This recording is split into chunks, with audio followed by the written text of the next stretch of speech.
Salut les piou-piou, je suis très content de vous retrouver car j'ai bien cru que je n'arriverais pas à faire cette vidéo. Et puis vous m'avez manqué, petits aigrins fidèles amis catéchumènes. Allez hop, on enchaîne avec l'intro. Les héros de Stanley et de ses collègues étaient pleins d'idéalisme dans les années 60. Ils se battaient courageusement et noblement avec leurs poings. Ils ne tuaient pas ou ils s'interdisaient de le faire. Ils n'utilisaient jamais de couteau ou de pistolet, même pas de pistolet à bulles. Petite dédicace à l'ami Florent et à sa voix ensoleillée et chantante. Mais en cette année 1974, le temps de la désillusion s'installe en Amérique. Le public de Marvel aime les héros impitoyables, à l'image de Conan the Barbarian qui trucide sans vergogne. Le temps de l'innocence est fini et le monde des comics devient sombre et violent. Le Punisher et Wolverine incarnent parfaitement cette nouvelle race de anti-héros et ce sont les premiers jalons majeurs d'un nouveau style de super-héros qui va exploser en marge de la loi pour le premier et de la moralité pour le second, et ça dans les années 80. Même s'ils sont introduits comme des personnages secondaires, le Punisher et ce bon vieux Serval vont vite devenir des vedettes comme nous allons le voir dans ce brillant exposé que voici. Mais commençons par les gentils super-héros politiquement corrects si vous le voulez bien, et même si vous ne le voulez pas,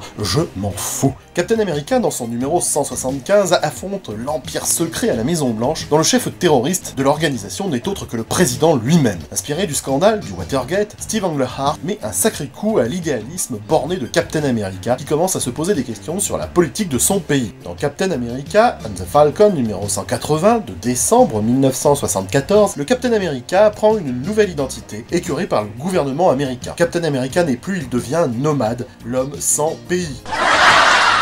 Et puis aussi, il va peut-être arrêter de bouffer de la viande, hein, ouais. Super vegan. Au même moment, Madame Hydra, son ennemie, change aussi de nom et devient la nouvelle Vipère. C'est dommage qu'elle soit nazie, parce que sinon, c'est le genre de fille qui te rappelle que le soleil se lève et se couche dans ton slip.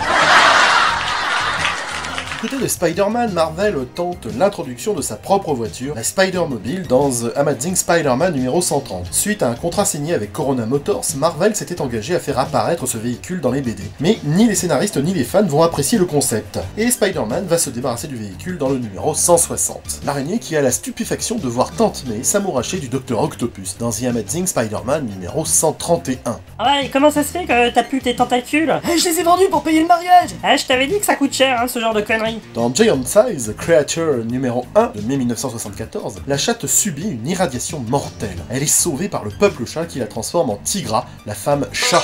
Oh, you touch my tra-la-la. My ding-ding-dong.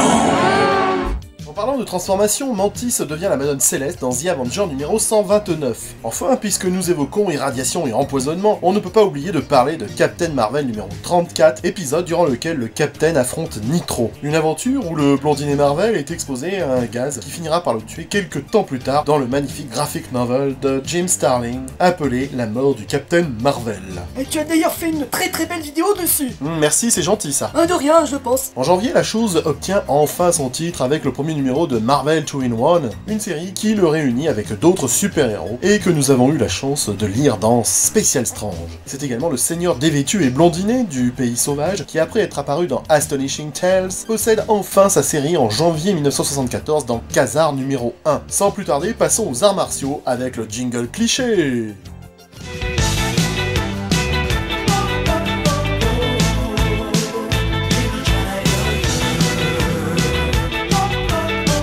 La folie des arts martiaux continue à animer les productions Marvel à l'image de The Deadly Hands of Kung Fu qui apparaît pour la première fois en avril avec Tang Ching, le maître du Kung Fu, comme personnage principal. En mai, c'est au tour d'Iron Fist de faire son apparition dans Marvel Première numéro 15, et là j'en profite pour faire une dédicace à l'ami Jérôme, le French Geek, qui visiblement aime beaucoup ce super-héros. Bisous bisous mon grand. Le Japon est aussi à l'honneur chez Marvel, puisque le samouraï d'argent fait sa première apparition en juillet dans Daredevil numéro 111. En décembre, c'est au tour d'un autre samouraï de faire ses premiers pas dans Marvel Première numéro 19, la redoutable Colin Wing, que j'ai toujours trouvé bonasse. Quittons la planète Kung Fu pour rejoindre la planète des singes, puisque Marvel lance en août Pâté en croûte, un magazine en noir et blanc inspiré de la planète des singes de la 20th Century Fox. Et avec l'accent s'il vous plaît. Allez, on passe au fantastique et à l'horreur, top jingle qui fait peur.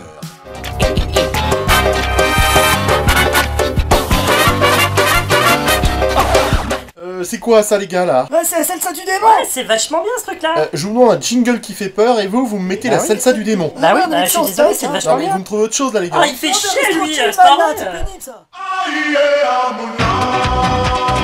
Stop, arrêtez. Vous me faites exprès là. Vous me faites exprès les gars. La compagnie compagnie créole. Quoi? Bah ouais, c'est bien Je la regarde, compagnie oh là là. créole. Non, bah on laisse tomber, on le fait sans jingle. parce que Sans là, c'est pas jingle, possible. ouais, c'est ça, ouais. C'est C'est même pas jingle du dire coup. jingle. Ouais, bah c'est bon, je me suis planté, c'est Ouais, tout. bah à oh là quelle là. place, moi je le ramènerai pas trop quand même. En août, Astonishing Tales numéro 25 lance Deathlock, le cyborg zombie créé par Doug Munch et Rick Buckler. J'ai fait dernièrement une petite vidéo dessus, mais elle a pas trop marché. Alors si vous pouviez aller voir, ça serait sympa. En juin, Dracula hérite de son propre trimestriel avec Giant Size Chillers, rebaptisé Giant Size Dracula à partir du numéro 2 en septembre. On y découvre pour la première fois les canines de sa fille, la belle Lilith. En janvier, l'homme-chose reçoit son propre titre dans Main Things numéro 1. Il faut dire qu'il avait connu un grand succès dans Fear. Enfin, et pour finir avec l'horreur, dans Giant Size Spider-Man numéro 1, l'araignée rencontre Dracula. Mais comme je l'évoquais en introduction, 1974 voit l'arrivée du Punisher en mars dans The Amazing Spider-Man numéro 129. Inspiré des polars, Jerry Conway nous crée un justicier qui opère en marge de la loi. La loi, c'est moi! La gâchette facile, il arbore une tête de mort sur son costume et il se considère comme un soldat livrant une guerre solitaire contre le crime. C'est John Romita Sr. qui invente son apparence, mais c'est Ross Andru qui illustrera sa première histoire. Sa première histoire! C'est le premier épisode de Spider-Man que j'ai pu lire dans ma jeunesse, et croyez-moi, ce fut pour moi un choc avec cette rencontre de l'araignée, du Punisher et du Chacal réunis dans cette incroyable histoire. J'ai d'ailleurs envie de vous dire que... On s'en bat les couilles, on s'en bat les couilles, on s'en bat les couilles, on s'en bat les couilles.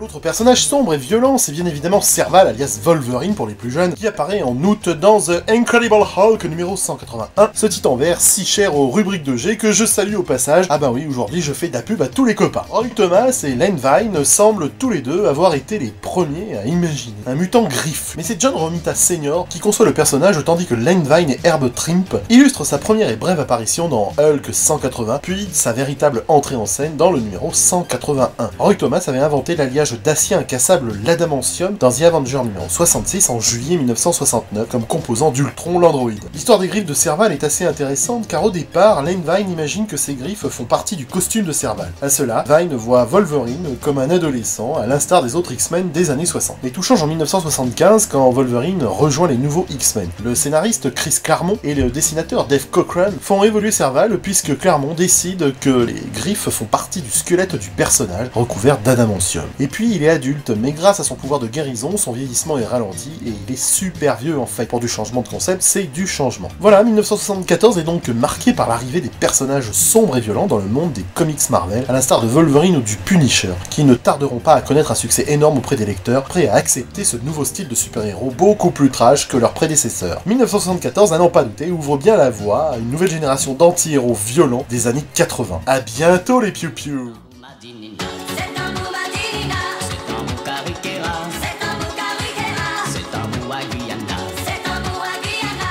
C'est reparti pour notre grand jeu du personnage mystère. Top, c'est parti. Millionnaire, je suis un sinistre oiseau de mauvaise augure, mais lorsque je me suis repenti, j'ai rejoint les défenseurs en 1974. Je suis... Lors de la dernière émission, vous n'avez été que deux à trouver la bonne réponse. Il s'agissait de ça, le colosse vivant. À bientôt les geeks.